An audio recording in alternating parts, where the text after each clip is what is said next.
रात के ठीक 12 बजे जंगल के बीच खड़ा वो पुराना पेड़ अचानक हिलने लगा और उसके अंदर से किसी बच्चे की डरावनी चीख सुनाई दी। लेकिन सबसे डरावनी बात ये थी, उस चीख में एक नाम बार बार सुनाई दे रहा था, मोरवात, वापस आओ।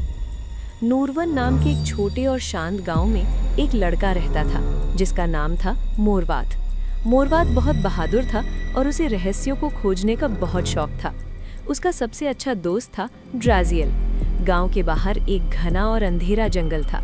उस जंगल के बीचों बीच खड़ा था एक बहुत पुराना सूखा हुआ पेड़। गांव वाले उसे कहते थे श्रापित पेड़। बुजुर्ग कहते थे कि जो भी उस पेड़ के पास जाता है वो कभी पहले जैसा वापस नहीं आता। लेकिन मोरवात को इन बातों पर यकीन नहीं था।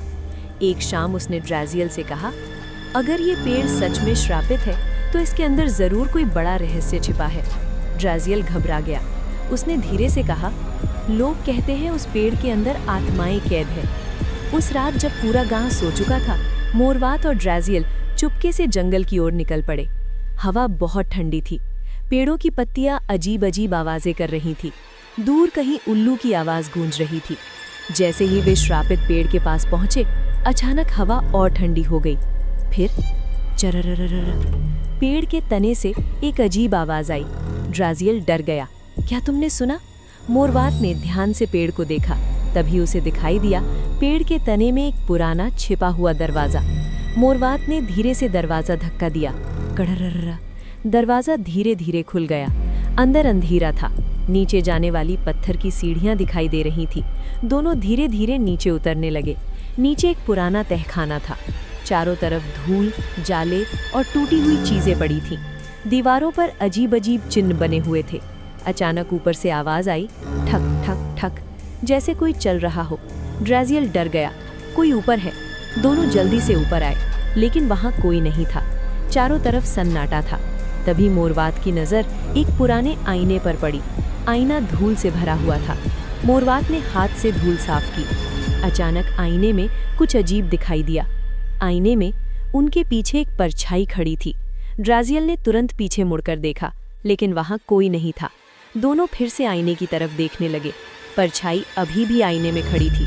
तभी आईने के अंदर से एक धीमी आवाज आई, मोरवात, तुम वापस क्यों आए हो? ड्राजियल के हाथ से टॉर्च गिर गई। ये आईना तुम्हारा नाम कैसे जानता है? अचानक पूरा पेड़ जोर जोर से हिलने लगा। हवा तूफान की तरह चलने लगी। तहखाने की दीवारों पर बने चिन्ह चमकने लगे और आईने में वो परछाई धीरे धीरे साफ दिखाई देने लगी। वो एक लड़का था जिसका चेहरा बिल्कुल मोरवात जैसा था। मोरवात डर कर पीछे हट गया। ये कैसे हो सकता है? अचानक वो परछाई आईने से बाहर निकल आई। ड्राजियल डर के मारे चिल्ला पड़ा। परछाई धीरे धीरे मुस्कुराई। फिर उसने कहा, क्योंकि मैं ही असली मोरवात हूँ। मोरवात की सांसें तेज हो गईं। ये झूठ है, परछाई बोली। 10 साल पहले मैं इस पेड़ का रहस्य जानने आया था, लेकिन इस पेड़ ने मेरी आत्मा को कैद कर लिया। मोरवात कांपने लगा। तो फिर मैं कौन हूँ? परछाई ने धीमी मुस्कान के साथ कहा, तुम इस पेड़ की बनाई हुई एक नकली परछाई हो।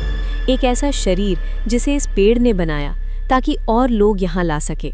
ड्राजियल डर के मारे पीछे हट गया। नहीं, ये सच नहीं हो सकता। अचानक पेड़ की जड़ें जमीन से बाहर निकलने लगी, जैसे वो जिंदा हो।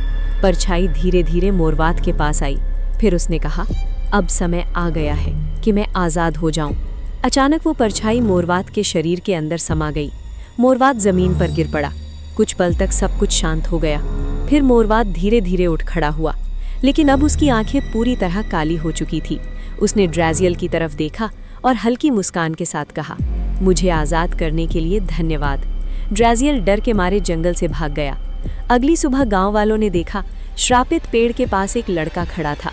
वो चुपचाप मुस्कुरा रहा था और जंगल की ओर आने वाले रास्ते को देख रहा था, क्योंकि अब वो और लोगों को उस पेड़ तक लाने वाला था। और उस पेड़ के अंदर आज भी किसी बच्चे की डरावनी चीख गूंजती है। Like, share and subscribe for more.